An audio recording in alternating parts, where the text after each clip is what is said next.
네, 여러분들 안녕하십니까? 다음 주 상당히 중요하죠? 네, 다음 주가 저는 엄청난 시장의 변곡점이라고 보고 있는데, 자, 오늘 중요한 얘기 말씀드릴 테니 영상 보시기 전에 구독과 좋아요, 알림 설정 한 번씩 부탁드리겠습니다. 자, 다음 주 10월 13일 CPI 지표 발표가 있고요. 그리고 뭐 근원 소비자 물가 지수 발표, 그리고 뭐 핵심 소비자 물가 지수 등등 이제 인플레이션을 좀 확인할 수 있는 그런 지표들이 발표가 되고요. 그리고 이 한 주 동안 참 많은 일이 있을 건데 일단 그 중에서 가장 중요한 게 뭐냐? 네, 첫 번째로 인플레이션이 좀 꺾여야 된다. 두 번째 이제 고용 지표도 꺾여야 한다. 아니 사실 고용 지표는 오히려 좋으면 경제에 좋은 거 아닌가요? 라고 생각하시는 분들이 많을 텐데 사실은 원래는 그게 맞죠. 원래는 맞는데 지금 상황에서 고용 지표가 왜 꺾여야 되냐면 연준의 입장에서도 지금 고인플레이션 그리고 고용까지 좋기 때문에 경기가 너무 좋아지는 거예요. 지금 계속 고용 지표는 올라가고 경기가 좋아지는 게 연준 입장에서는 별로 좋지 않은 겁니다. 왜냐하면 어느 정도 경기가 안 좋아져야 금리 더 못 올릴 거 아니에요. 지금 금리는 여러분들 중립금리 이상을 넘어선 수준인데 이게 무슨 뜻이냐? 이제 실물 경제에 직접적으로 타격이 옵니다. 실물 경제에 직접적으로 타격이 오고 있다. 언제부터? 이제 9월부터 미국은 실물 경제에 타격이 오고 있고요. 현재 뭐 점도표상에서는 뭐 4.5%, 뭐 4.75% 예상을 하는데 이 부분이 사실 확정된 거 아닙니다. 이제 다음 주 나올 지표에 따라서 다른데 왜냐면 그 이번에 또 나온 지표가 뭐냐면 실업률이 다시 3.5%까지 갔어요. 네, 3.5%. 3.5%까지 올랐다면 이제 사실 금리를 뭐 4.5에서 4.75까지 올린 다음에 동결하는 구간이 필요하거든요, 여러분들. 동결하는 구간이 필요한데 동결을 하기 위해서는 어느 정도 이 실업률이 떨어져 줘야 아 이제 우리 경기가 좀 꺾이고 있으니까 금리 더 안 올려도 되겠구나 이렇게 가는 건데 참 이 부분이 상당히 걱정이 됩니다. 그래서 지금 상황에서 인플레이션이라도 좀 꺾여야 어느 정도 연준의 긴축 의지를 조금 더 가라앉힐 수 있다. 그래서 다음 주 10월 13일 상당히 중요하고요. 그래도 제 관점에서는 단기간에 큰 폭락은 보고 있지 않습니다.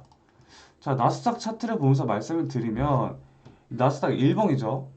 일봉인데 보시면 이 구간에서 저는 개인적으로 뭐 비트코인 롱 포지션이나 나스닥 종목 위주로 단타를 들어갔는데 그 근거는 뭐냐면 보시면 이 구간은 전 저점 부근인데 충분히 폭락할 수 있는 그런 구간이었습니다.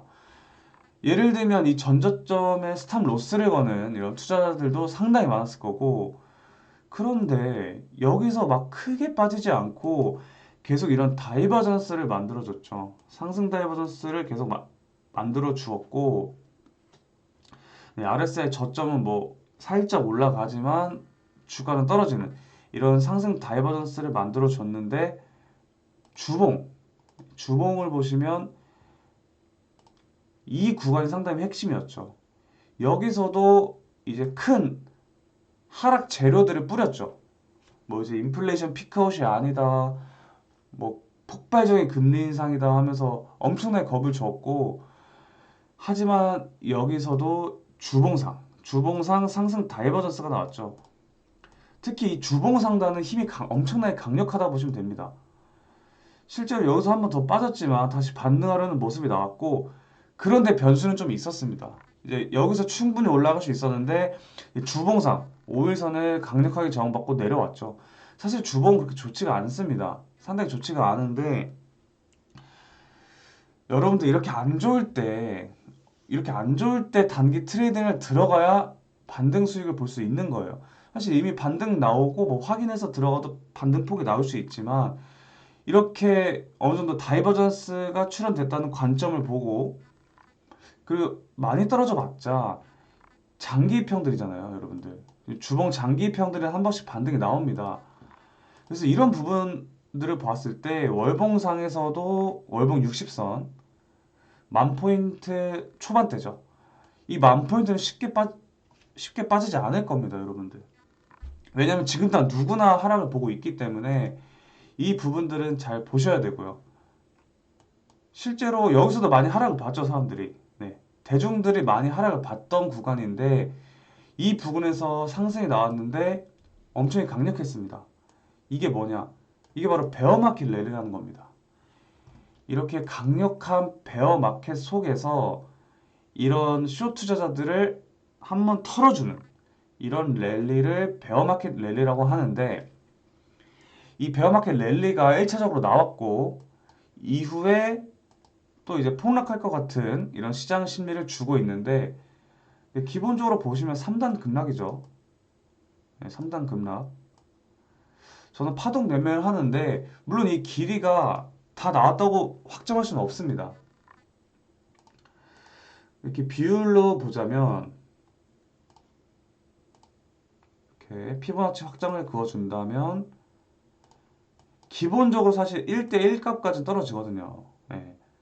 비슷한 부분까지 왔는데 물론 확실하진 않지만 적어도 이렇게 3단 급락을 보여주고 있고 시장은 지금 누구나 급락을 보고 있고 매크로는 바닥을 치고 있기 때문에 오히려 이런 매크로 바텀에 단기적으로 지금 진입을 하셔야 단기적인 수익을 볼 수 있다. 지금 같은 구간은 상당히 어렵기 때문에 이런 트레이딩 구간에서는 개인 투자자분들, 주린이 분들은 상당히 투자하시기 힘드실 거예요. 고수 영역, 선수 영역이라고 보시면 되는데 그래서 지금 단기적으로 뭐 주식을 매수해서 뭐 코인을 매수해서 수익 보긴 좋습니다. 하지만 하루 벌어봤자 의미가 없죠, 여러분들. 의미가 없는데 이런 구간에서는 단기 트레이딩 하셔도 됩니다. 근데 뭐냐면 이런 구간에서는 사실 떨어지는 거 예상하기도 힘들고 뭐 물론 저는 뭐 숏포지션으로 매매를 하지만 여러분들이 그런 거 예상하면서 매매하시기 힘드실 거고 그렇기 때문에 이런 위아래, 이 위아래 방향성을 배팅을 해야 된다. 근데 이 위아래 방향성, 뭐 20%, 25%씩 엄청 큰 변동성이죠, 사실. 이 변동성, 시장 변동성에 투자하라. 그 변동성 있는 게 뭐냐? 제가 주로 배팅하고 있는 건 코인 선물입니다. 제가 앞선 영상에서도 말씀드렸듯이 1500 예수금으로 한 10억 정도 계좌를 찍었는데 뭐 인증해드린 거 보시면 아실 거예요. 이렇게 소액으로도 레버리지를 사용해서 큰 수익을 볼 수 있다. 근데 사실 선물이라고 하면 위험한 거 아닌가요? 라는 되게 시민들이 많죠. 근데 사실 맞습니다. 맞는 말인데 뭐냐면 이걸 어떻게 하느냐가 가장 중요한 거죠. 이거 위험한 거더라도 어떻게 운용하고 어떤 계획대로 가느냐가 가장 중요한 거고요. 대부분 청산 당하시는 분들 보면은 뭐 20배, 30배, 심지어 50배 레버리지까지 사용하시는 분들이 많습니다. 근데 저는 원칙이 있습니다.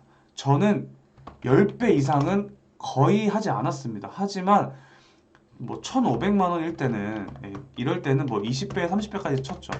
그런데 이제 시드가 지금 10억대 이상으로 뿌른 상태인데 그 상태에서는 저는 이렇게 무리한 고배율 투자는 하지 않습니다. 근데 레버리지를 뭐 크게 하더라도 여러분들 그 크게 먹을 생각하지 말고 반입절 스탑로스 즉 본절에 걸어두는 경우가 많았어요. 전 이렇게 했기 때문에 잡자마자 수익 나면 일부 익절하고 남은 물량은 본절 로스 이런 식으로 시드를 지켰는데 제가 말씀드리고 싶은 건 뭐냐 이 영상에서 다 알려드릴 수는 없지만 코인 선물을 하더라도 누가 하느냐에 따라 다르다. 네, 이 부분을 좀 말씀드리고 싶고요.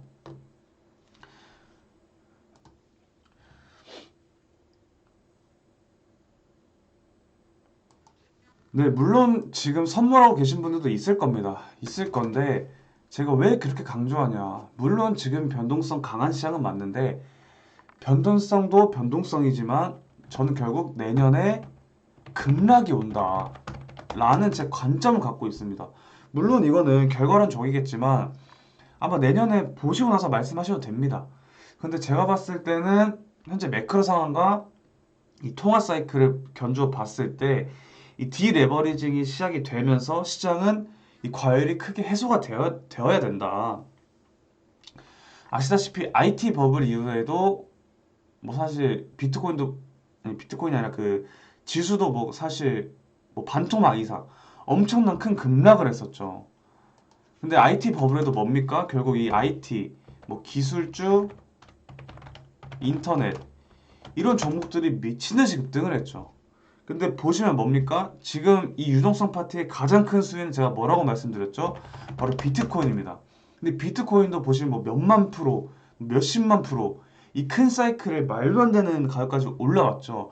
그럼 결국 뭐다? 지금도 과거엔 IT 버블이었다면 지금은 크립토 버블이다. 크립토 버블. 그럼 어떻게 되겠습니까, 여러분들? 이 버블이 해소가 돼야겠죠. 근데 해소가 될 때 과거엔 몇 프로씩 빠졌습니까? 뭐 90%까지도 빠졌습니다. 마이너스 90%. 그럼 결국 이 비트코인도 증시와 같이 보셔야 되는데 그럼 증시도 이런 사이클로 견주어 봤을 때 이 버블이 한 번에 같이 무너진다는 거죠. 그리고 국내 증시는 더 위험한 게 뭐냐? 이 부동산과 함께 버블이 터질 겁니다. 그렇게 되면 코스피 저는 천 초반대까지도 충분히 가능하다고 보고 있고 이런 상황에서 여러분들 뭐 떨어지고 나서 뭐 코스피 1500에서 매수한다? 쉽지 않으실 거예요. 엄청나게 무서운데 어떻게 매수합니까? 뭐 IMF 때처럼 뭐 계속 떨어질 수도 있는 건데. 근데 물론 매수할 수는 있지만 떨어지고 사도 좋은데 그 떨어지는 걸 먹자 이겁니다. 떨어지는 걸 먹자. 실제로 코인이 이제 뭐 저는 30K에서 35K까지는 보고 있습니다. 이 베어마켓 랠리 후반부에. 근데 거기서 비트코인이 저는 7K에서 10K까지 보고 있거든요. 7K가 유력하죠, 사실. 파동 관점상. 7K까지 가면 뭐 반토막 이상이에요, 여러분들. 그렇기 때문에 고점에서 선물을 잘 매매를 해두면 뭐 시드 대비 5에서 10배는 충분히 가능하다. 그 타점 제가 알려드릴 거고요.